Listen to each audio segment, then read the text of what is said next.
కాంగ్రెస్ కార్యకర్తల కోసం 6,000 కోట్లు ఇస్తాం. మన వెంట తిరిగిన కార్యకర్తలకు 4 లక్షల వరకు స్వయం ఉపాధి పథకం కింద డబ్బులు ఇస్తాం. 2 నెలల్లో ఈ డబ్బులు ఇస్తాం.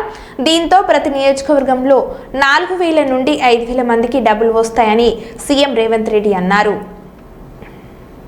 మా శాసనసభ్యులు వస్తున్నారు అన్న, మేము ఎమ్మెల్యేలు అయినా కానీ మా ఎంబడి ఉన్న వాళ్ళకి ఏం చేయలేకపోతున్నాం, వాళ్ళకు ఉద్యోగం ఇవ్వలేకపోతున్నాం, ఉపాధి కల్పించలేకపోతున్నాం అని అన్ని రాజకీయ పార్టీలకు సంబంధించిన ప్రజాప్రతినిధులు వస్తున్నారు.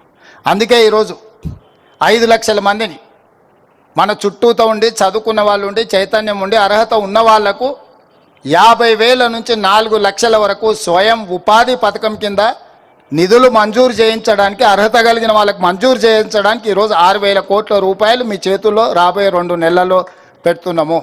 జూన్ 2 నాడు 5 లక్షల మంది లబ్ధిదారులను మనం ప్రకటించబోతున్నాము.